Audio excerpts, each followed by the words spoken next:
Peggy 18. We get dirty, and the world stays clean. That's the mission.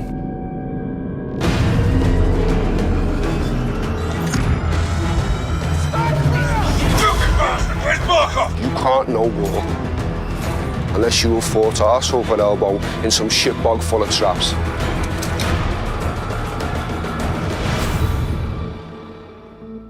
For modern warfare, expectations are so high that coming in and reimagining it from the top to the bottom is humbling, to say the least. I'm Taylor Kurosaki, the studio narrative director at Infinity Ward. Now, it's my job to make sure this game is everything the fans expect, and hopefully a lot more.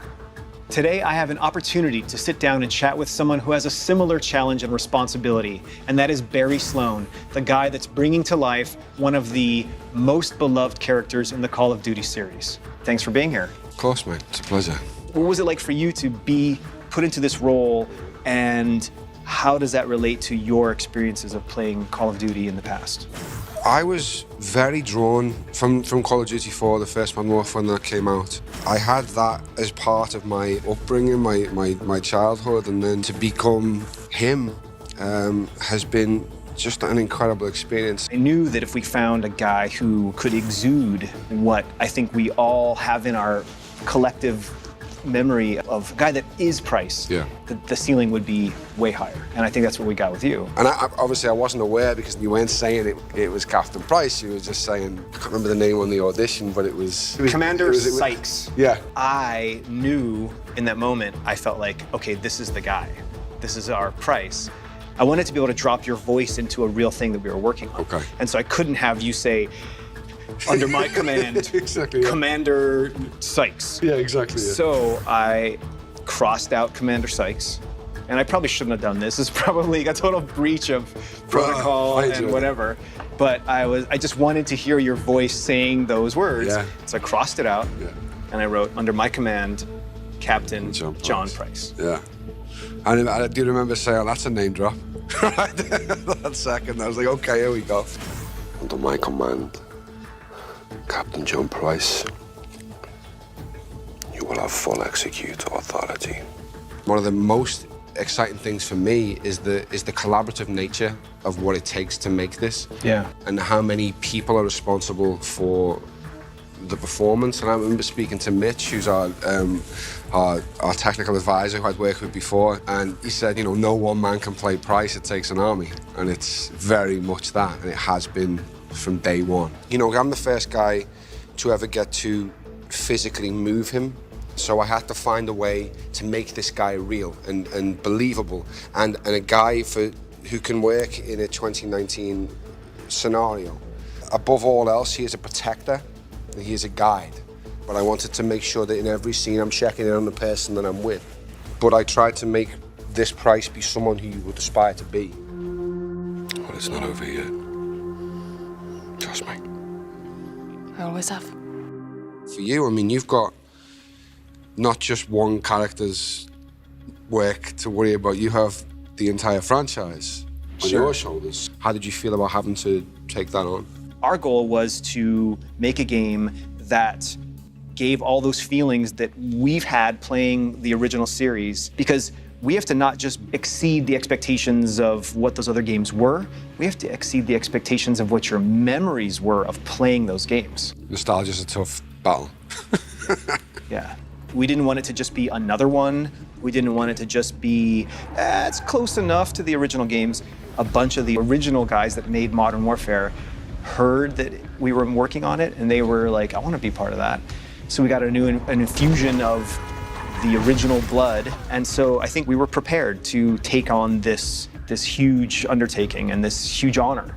As someone who is a fan of gaming, who plays, although I'm filming it, I'm still not part of the process of making them. You've taken what was the acceptable level in this genre and put it somewhere that people are now going to have to try and get close to, because it's blown my mind what I've seen. I didn't expect it to look as incredible as it does. It's really, really special. When can you breathe? We just did. So let's talk about embodying the man, yeah, right? Being on the PCAP stage, making a TV show or a film versus making a game, and what that experience means to you. There's much more parallels to theatre and video game because you're being asked to dispel belief in a similar way.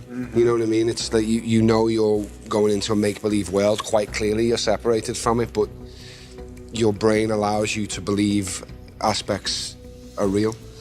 You can almost touch it these days with the way video games look, and so that aspect of bringing your audience to you it feels like theatre to me in that sense as well, and certainly the way we film it, because you know when you're on a film set or a TV set, you know, like now I can look at the camera, I can speak to the operator, and I can know, okay, this is probably a tight shot.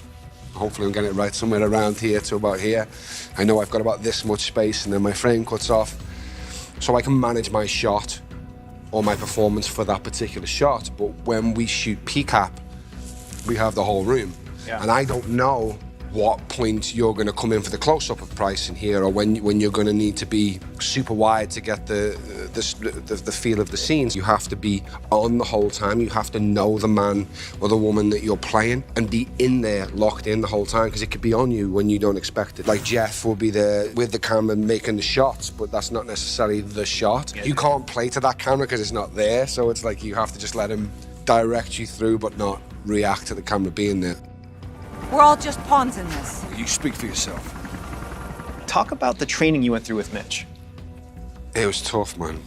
Mitch and Steve, they both served in the SEAL teams, and their way of educating actors is to literally drop you into the most realistic version that is possible. A lot of my technique is from him. Like, just in general, my shooting technique, the way I clean rooms, come from his techniques.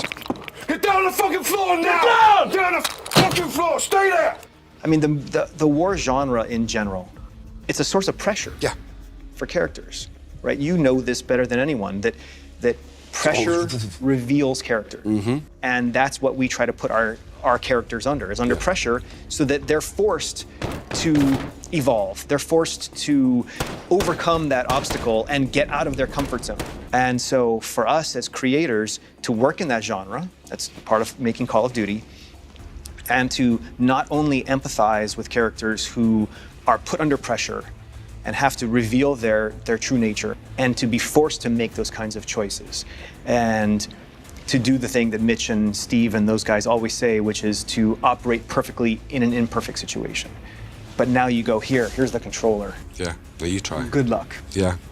It's been an honor working with you, man, and I hope we get to keep working together in the future. That's it, mate, absolutely. Yeah. Where do we draw the line, sir? You draw the line wherever you need it, Sergeant.